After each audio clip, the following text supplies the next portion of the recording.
Well, hello there. I didn't see you come in. Make yourself at home. Have a drink. While I give some attention to some underappreciated characters and storylines that I personally love. And I hope you grow to love as well. Hey there, everybody, and welcome back. Today we're reading Swamp Thing number 155, and just a little catch-up on what's been going on. A couple issues back, Swamp Thing met a girl named Anna who had committed suicide, but she was cursed to stay alive until the short stories she had written for a book called River Run were completed and had good endings. And she was unable to come up with those endings, which is why she was kind of cursed and reliving the same thing over and over. That is, until Swamp Thing came in the picture, he found her, she asked him for help, and he agreed. So he's been going one by one through each story in her book, where he appears as a different character in each story, the same way that Anna also appears in each story as a different character. And because he's in it, the ending plays out different and I guess wraps it up better than it was before. So we've seen him go to a lot of different worlds. The first was a New Orleans noir story with a private detective and a man who was cursed by a devolving spell. The second story was a world where the Nazis had actually won World War II, so America had been taken over by them. And in last week's story, Swamp Thing arrived on Earth 3, where Abby Arcane, Swamp Thing's ex-wife, is actually evil, and his old enemy, Anton Arcane, was just a nice farmer, and Swamp Thing ended up actually helping Abby, thinking that she was good because he has all these feelings for her from his Earth. And all of that leads us to today's issue, which is issue 155. But first things first, we got the cover. We see a dead man standing in the swamp, and we have seen this man before. This is actually Solomon Grundy, who is a longtime DC villain, and hovering behind him in the air are a bunch of skeletons. And we also see on the cover that this is written by Mark Miller with art by Phil Hester and Kim DeMolder. And we start off on the first page in the swamp where we see a man is passed out, and it seems like there's some people walking around with lanterns, and it seems like they're on a manhunt or they're looking for someone. And we get some narration over these panels that says, "It all began with a cry in the trees, 13 miles from Moline, Illinois, where the waters of the Mississippi verge into dark and sullen swampland. Cyrus Gold had too much to drink and did something bad to some poor little girl, his breath reeking of whiskey. They found him naked and sobbing in a bog, trying to hide something cold under the mud. He started to run, but it was no use. They pinned him down and ripped off his breeches, and the dead girl's father took out his blade. Nobody knew what happened next, or at least that's what they said. This was the first secret of Slaughter Swamp.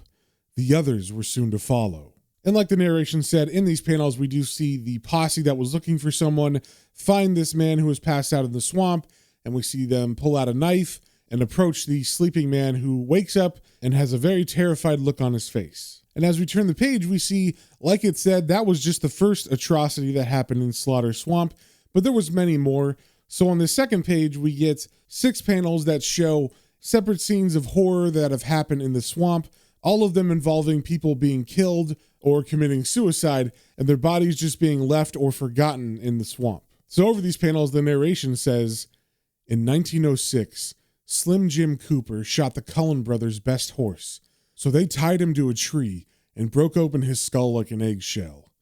In 1921, a dull-eyed farmhand huffed and puffed as he dragged Drew Fitzpatrick's body into the water.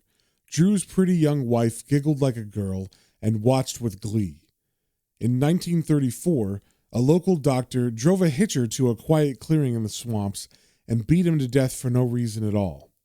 And in November 1947, Jean Hansen walked naked into the freezing marshes, knowing no man would ever want her. She cleared her throat once and opened her wrists with a pearl-handled knife. In the summer of '66, Mr. Malloy, the tailor, burned a young Negro alive because he whistled at his daughter. 'What did I tell you?' his brother said. 'Shit burns.' And in 1972, Harry Shaw closed his eyes and wept as his 15-year-old niece dropped their special problem into the water, weighted down with a heavy stone. Then we get some panels of lily pads that are floating on the water with white flowers growing on them. And this is all the same area where all these bodies have been discarded and hidden. And the narration continues saying, "They say a pale flower grows for every secret hidden in Slaughter Swamp. a delicate blossom devoid of life and color, nourished only by guilt and unspoken shame. You can count them in the springtime, floating on the dark, polluted waters. Their numbers double with every passing year. But burying a secret doesn't make the problem disappear. It just festers and grows, getting bigger and bigger, until one day it can't be contained. In our hearts, we know that someday our secrets will rise up and destroy us. Nothing good grows in Slaughter Swamp, not for more than 100 years.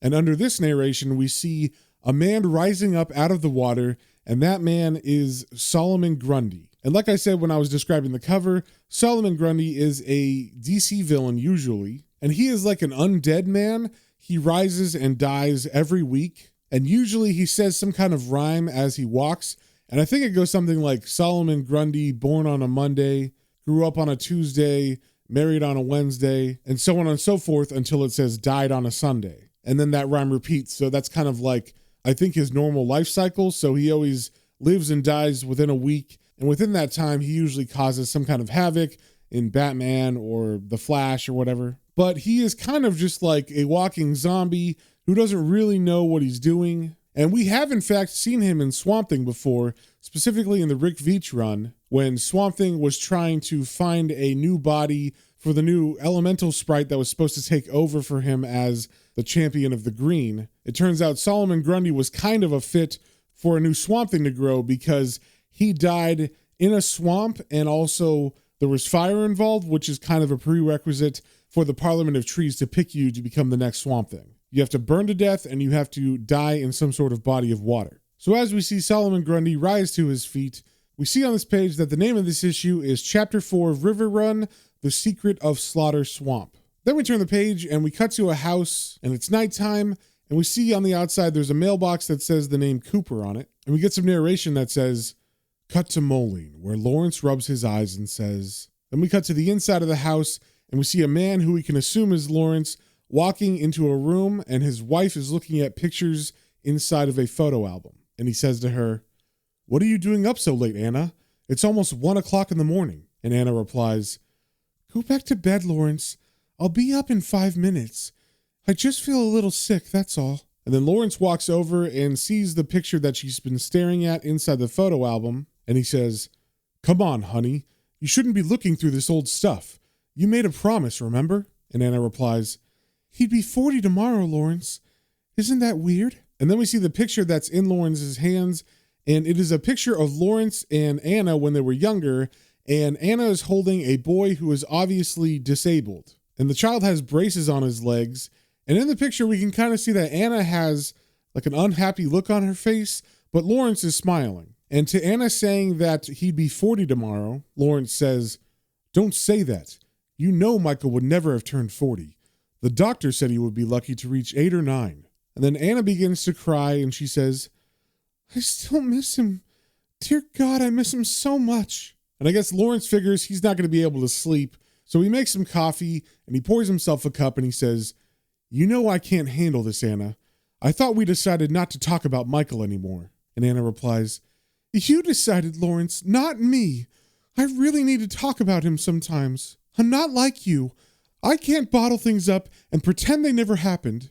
And as Lawrence takes a sip of his coffee, he says, "Our son's dead. You left him alone to play in the garden, and someone took him away. End of story." Then all of a sudden, a box that's on top of the microwave begins to glow. And Anna sees this and she says, "Oh shit, not now. I swear that thing listens to every word we say. Jesus, that box is such a jealous bitch, Lawrence. I've said that since the day it materialized in the cellar." And as Lawrence walks over to the box, we see him remove what looks like a scepter with a purple crystal at the end of it. And he says to her, "Don't be ridiculous. It just picked up a cry for help. Cover your eyes, Anna. Someone needs me." And then Lawrence holds the scepter up to the box, and the energy that's emitting from it begins to transfer to the crystal that's at the top of the scepter. And then Lawrence begins to transform into what looks like a superhero, and he recites some sort of creed saying, "If knowledge is power, then show your wisdom. Show me the secrets of the world you have visited, the secrets of the black box." And with that, he has fully transformed into this superhero that is very reminiscent of the Golden Age Green Lantern Alan Scott, and there's also a little bit of Hal Jordan, the Silver Age Green Lantern, thrown in there too. Now, at first I thought this was like a deep cut, and this was some kind of character from the Golden Age that I'd never heard of, but this is actually just made up for this story. When I did my research, it said that this character was based on mostly the 50s Green Lantern, the similarities being that he has some sort of supernatural item that gets charged by a alien or mystical technology. So in this case, his scepter gets charged by this black box, and then he transforms into this superhero who is named Black Box, much like Green Lantern is named after his lantern. So as Anna watches this transformation, she says, "Run away and play your stupid games, you silly old fool. I'm sorry I can't be as much fun as some box from another dimension." And Lawrence answers, "Solomon Grundy's back. I've been called to Slaughter Swamp." And at this, Anna perks up and she says, "Slaughter Swamp?" And then interestingly, we get some narration that almost sounds like it's kind of breaking the fourth wall. It says, "I bet that knocked the wind from her sails." So it seems there's the normal narration, like the stuff I read before about Slaughter Swamp. And then there's this stuff, which is a third character, and we don't know who that is yet. But it's kind of breaking the fourth wall. So in response to Anna's question of Slaughter Swamp, Lawrence replies, "I hate that place. It makes my costume smell terrible." But he is walking out of the door because he's a superhero, and that's what he's supposed to do. But we can see Anna is holding out her hand as if she doesn't want him to go, and she says, "Wait a minute. We need to talk about this. Lawrence, come back." But he's already rushed out of the door, so she runs after him, and he can hear her running, and he looks pretty annoyed, but he asks, "What's up? Do you want me to pick up something from 7-Eleven for breakfast?" But she pleads with him, saying, "Lawrence, please, just ignore it. I've got a really bad feeling about this. Can't one of the others go instead?" And then she reaches out and she grabs his arm, and he turns around and he gives her a kiss on the forehead, and he says, "Don't worry, sweetheart. I'm a superhero, for heaven's sake. Nothing can hurt me." And then he flies off. Oh, and I should describe his costume. It is all blue spandex with purple accents, and he has like a half cowl, like it doesn't cover the top of his head for some reason. So it kind of looks like Gambit maybe from the X-Men, but it does cover his eyes. And then of course he has his scepter, which has the round crystal on the top of it. And he also has a symbol that is an upside down triangle with a line cutting through it horizontally. So as he flies away and leaves her there, the narrator says, "But he was wrong and she knew it." And then she says up to the sky out loud, "Oh, Lawrence, there are some things even a magic staff can't protect you from." And then the narrator says, "And you know something, she was right." Then we cut to Slaughter Swamp, and we see two people sitting in a car. One of them is an older woman, maybe she's in her 50s or 60s, and the other looks like a young man, maybe an older teenager. And the old woman is saying to him, "I'm sorry, Harold, it's no use. I can't go through with it." And Harold says, "Come on, Maud, it's too late to change your mind. Your husband will have read our note by now for sure." And she closes her eyes and says, "Do you think it will hurt? The pills, I mean." And Harold holds them out to her and he says, "Only for a minute. Then it's just like going to sleep, I promise." And then she turns to him with tears in her eyes and says, "I'm scared, Harold.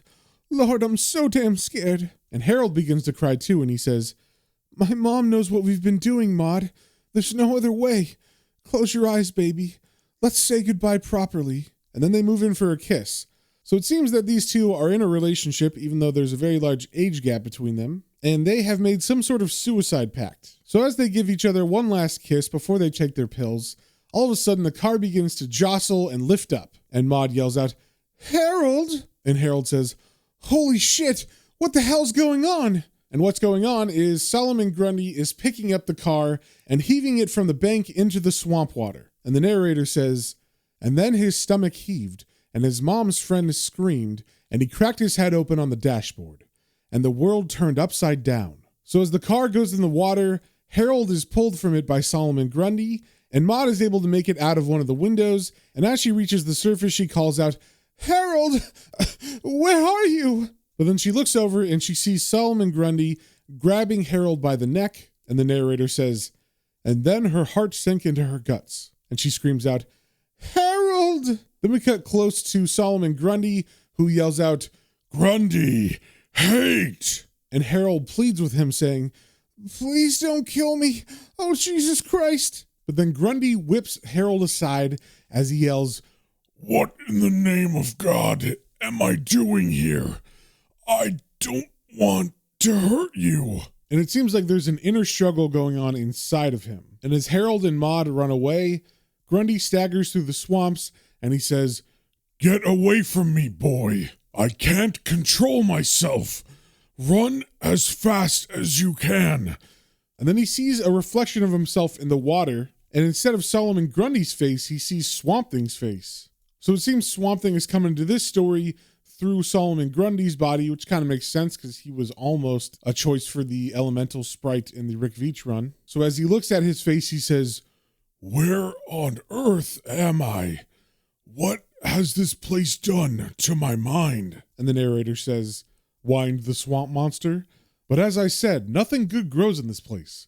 Not even him." So as Grundy Swamp Thing is standing there, all of a sudden Lawrence shows up and he yells out, "Fun and games are over, Grundy. It's time to call it a night." And as they've already inferred, there's a war going on inside of Grundy because Grundy does not want Swamp Thing there. This is almost exactly what happened in the Rick Veitch run, where two minds or beings were competing for the same body. So as Lawrence says that, Swamp Grundy looks up at him and all he can say is, "Ugh." And this seems to be an odd response to Lawrence because he says, "Take it easy, big fella. I don't want to hurt you. You look like you're in enough pain already." And as Lawrence is saying this, a purple light emanated from his scepter or staff, and a purple construct surrounded Solomon Grundy like he's in a protective bubble. But unfortunately, this angers Swamp Grundy, and for some reason, he's able to just break out of it no problem, and he jumps straight to Lawrence, who's kind of floating in the air about 10 feet in front of him. And Lawrence is shocked by this, and he yells out, "Great Scott, how the heck did you do that?" Then he tries to put up another barrier of a purple construct between them, and the narrator says, "Lawrence whipped up a shield, but it was no use." And as Swamp Grundy flies through the shield like it was nothing, he yells out, "Stupid staff, not work on Grundy, little man, not anymore." And then he punches Lawrence in the face, and the narrator says, "That's when it hit him. That's when he realized how bad this situation was." And then, of course, we get a giant fight between Black Box the hero and Swamp Grundy. And it is very obvious that whatever that staff is supposed to do doesn't do anything to Swamp Grundy. And the narrator says, "Due to the natural power source of the purple plasma, the staff is powerless against earthly matter. As you can imagine, this usually doesn't pose as much of a problem. I stress not usually, but that night, however, it was a matter of life and death." So like the narrator said, it's kind of like Green Lantern's ring where it can't do anything against yellow, or in the 50s Green Lantern, it was against wood. It seems his black box energy is useless against earthly matter, which would include Swamp Thing, which is why it is no longer working on Solomon Grundy, because Swamp Thing is inside of him. So a very bloody and beaten Lawrence is trying to fight, but he's not having a very good time of it. And as Grundy grabs him by the collar, he says, "Okay, Grundy, let's settle this nonsense once and for all." And with that, Swamp Grundy just throws Lawrence. So he goes sailing through the air, and the narrator says, "Oops, I guess he walked straight into that one." And then Swamp Grundy bounds over to where Lawrence hits the ground, and he says, "Now, Grundy, open up little man dead and see his dirty brains." And the narrator says, "He meant it too. Every single clumsy word." So Swamp Grundy picks up a giant rock that's next to Lawrence, and he lifts it over his head like he's about to smash Lawrence with it. And the narrator says, "Lawrence paused for a moment to examine the facts. How could this be happening?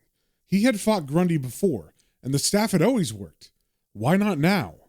It was almost as though Grundy were composed of earth. Almost subconsciously, he devised a solution. So the solution he comes up with is to make a backhoe with his construct, and then that will pick up earth and rocks and stuff, and then he can dump that onto Solomon Grundy / Swamp Thing. Now, I think this is a flaw in the writing. I could be wrong, but he just said this doesn't work on earth, so how does he pick it up with this construct? I'm not exactly sure, but his idea is successful. He's able to build a construct without Grundy being able to notice it, and as Swamp Grundy is about to throw his rock on top of Lawrence and smash him, the narrator says, "Grundy staggered towards him, groaning under the weight of the rock, but Lawrence didn't bat an eyelid.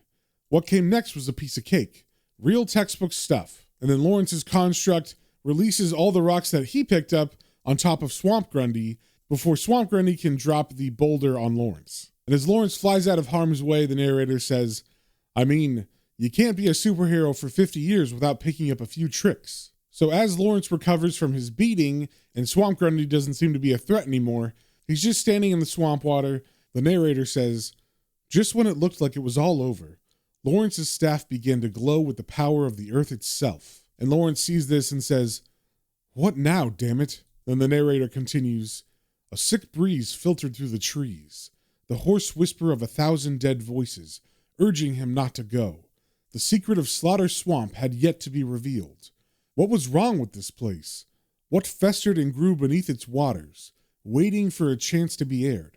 There was only one way to find out. So Lawrence raises his scepter or staff, and he says, show me the secret of Slaughter Swamp. And then a red purplish light illuminates the entire swamp around him, and the narrator says, and then the sky caught fire, and the night trembled, and a terrible thunder roared beneath the ground.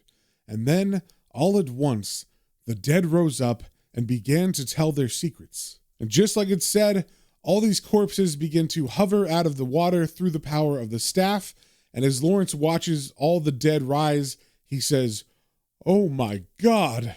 Then we hear them begin to whisper, and they're saying, nobody loved me, so I slit my wrists. I hitched a ride and he flayed me alive. She spiked my drinks and I choked on my guts.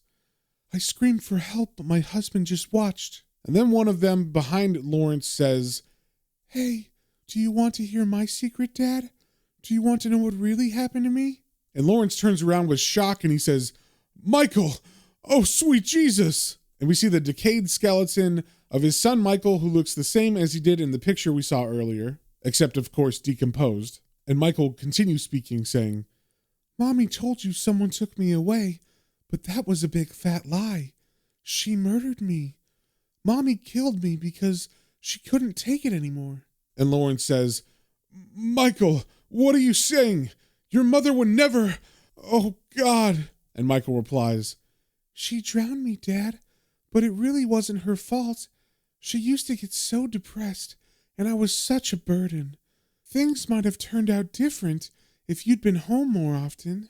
And at this, Lawrence kind of slumps over in shame and defeat, and he says, oh, God, I'm sorry, Michael. I had no idea. And Michael replies, don't cry, Dad. We didn't call you here to make you feel bad or anything. We just need your help to get us out of this horrible place. Slaughter Swamp feeds on secrets. You gave us the chance to tell the truth, and now we're free to go. It's all over, Dad. We can finally rest in peace. And just as Michael says peace, all of a sudden Swamp Grundy bursts through the rocks that were on top of him, but it seems that was a little ways away from where Michael has risen, so Lawrence doesn't notice it right away. He just continues talking to Michael, saying, oh, Michael, please don't go. There's so much I want to say to you. And Michael says, we've said everything we wanted to say, Dad. I'm sorry. And then I think Michael can see Grundy approaching, so he asks, will you free one last spirit before you go? He's been stuck here longer than any of us. Will you listen to Solomon Grundy's story? And just as Michael asks that, Swamp Grundy appears behind Lawrence, and Lawrence says, Grundy's story? Oh, Lord! But it's too late. Grundy punches him before Lawrence can turn around, and he sends Lawrence flying, and the narrator says, Lawrence turned around, but it was too late. Slaughter Swamp's oldest secret had already taken its most basic form.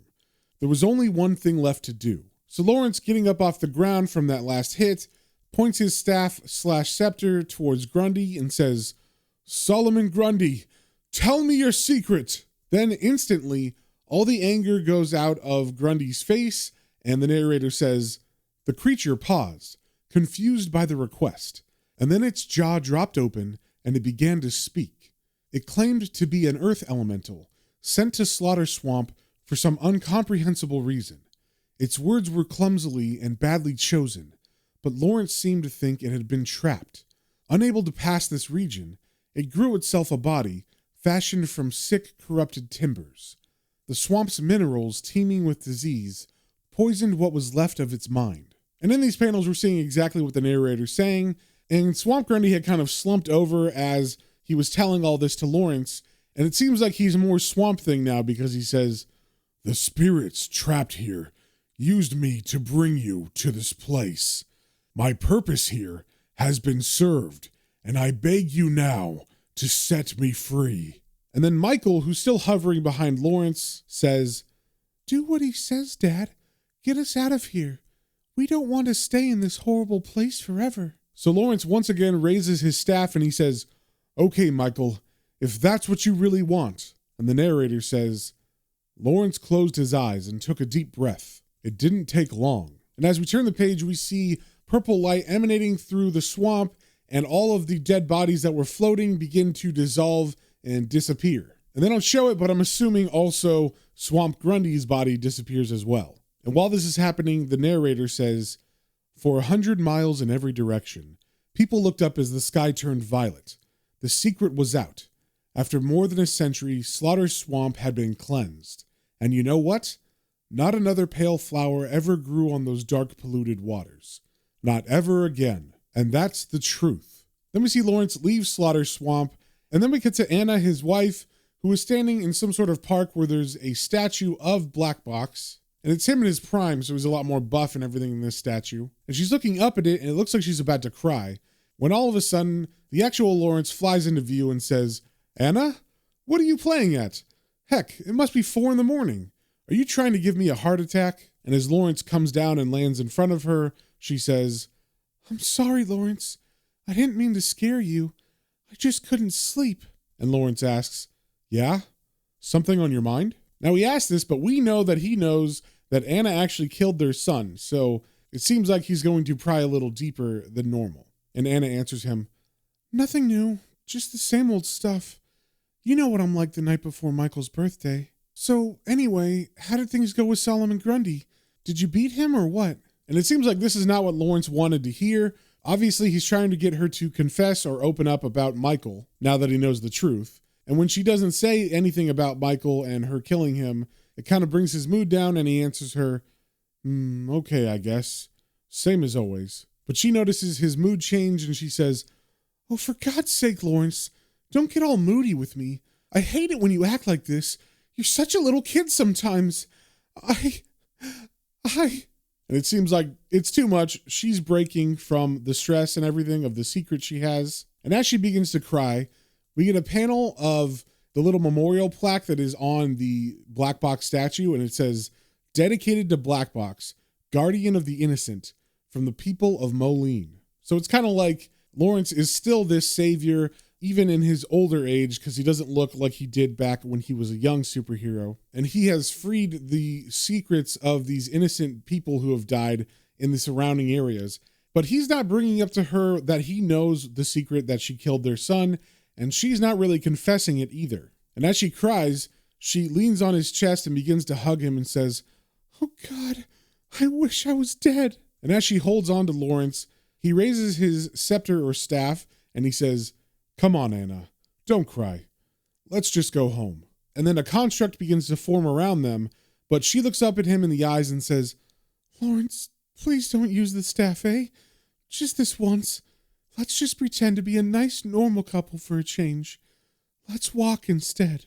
So they begin to walk away from the statue, holding each other. Then we turn the page and we cut to some time later in the backyard of Anna and Lawrence. And Lawrence is in the garden and he's tending to his flowers.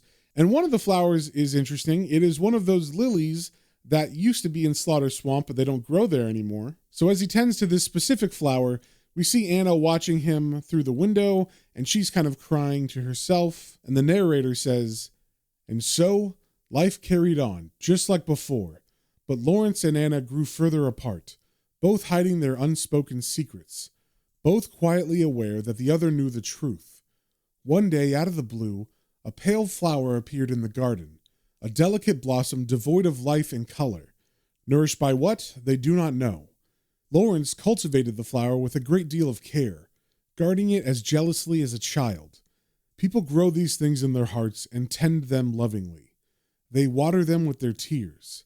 Then we cut to the inside of the house where Anna is looking out and she's crying, and we see on top of the TV there is the black box, and it seems to be illuminated, and the narrator continues saying, "At least, that's how things look to me, to a black box." So the narrator in this whole issue apparently was the black box itself, which is kind of interesting, I guess because it's from another dimension, it's sentient or something. But that, my friends, is the end of the issue. So if you have any comments, questions, or suggestions, you can email me at planestrains.and-comicbooks, all one word, @gmail.com. And remember, until next time, stay swampy.